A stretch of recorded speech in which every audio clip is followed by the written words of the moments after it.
Hey guys, what's up? It's me Ovi and you are seeing UVS Volator UV Studies.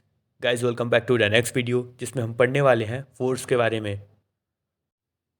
So, what is force? Force क्या है? इसका answer जानने से पहले हम ये जानते हैं फोर्स क्या नहीं है.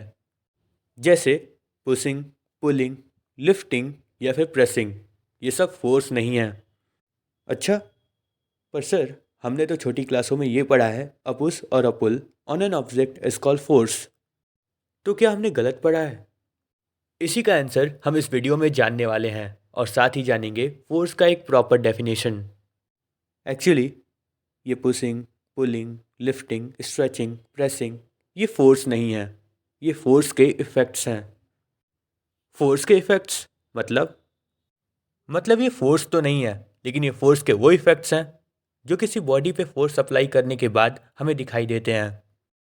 जैसे अगर आप किसी बॉक्स पे अपवर्ड डायरेक्शन में फोर्स लगाते हो तो हम उसे लिफ्टिंग कहते हैं. अगर आप उसी बॉक्स पे डाउनवर्ड डायरेक्शन में फोर्स लगाते हो तो हम उसे प्रेसिंग कहते हैं.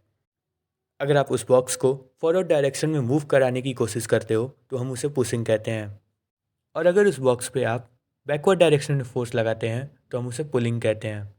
यानी फोर्स तो एक है, लेकिन उसके इफ़ेक्ट्स अलग अलग हैं. ओके, अगर ये फोर्स नहीं है तो फोर्स कहते किसे हैं? अगर डेफिनेशन वाइज बात करें तो force is an external agent और cause capable of changing the state of rest और motion of a particular body once applied on it. यानी फोर्स वो एक्सटर्नल एजेंट है जिसको किसी भी बॉडी पे अप्लाई करने से हम उस बॉडी की स्टेट को चेंज कर सकते हैं. अगर वो बॉडी मोशन में है तो हम उसे रेस्ट में ला सकते हैं, और अगर वो बॉडी रेस्ट में है तो हम उसे मोशन में ला सकते हैं.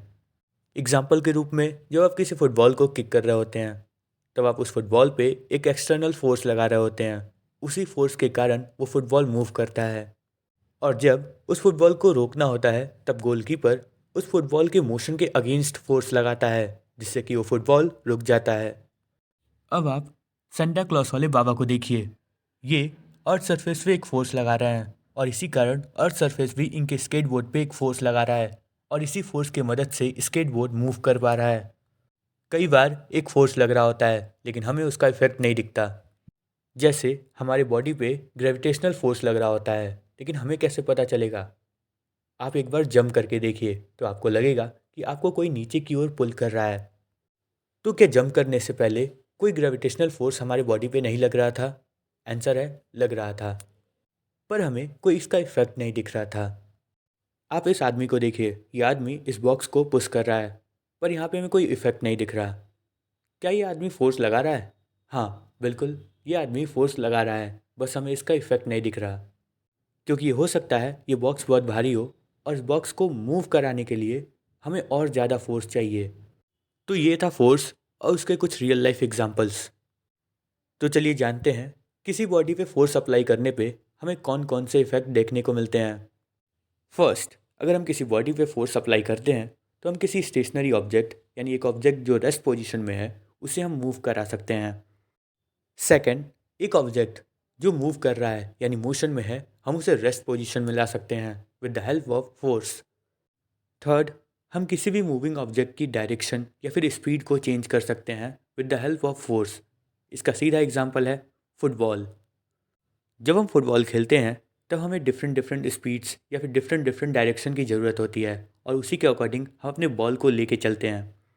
Fourth and the last one is, हम किसी भी ऑब्जेक्ट पे फोर्स अप्लाई करके उसके शेप और साइज को चेंज कर सकते हैं.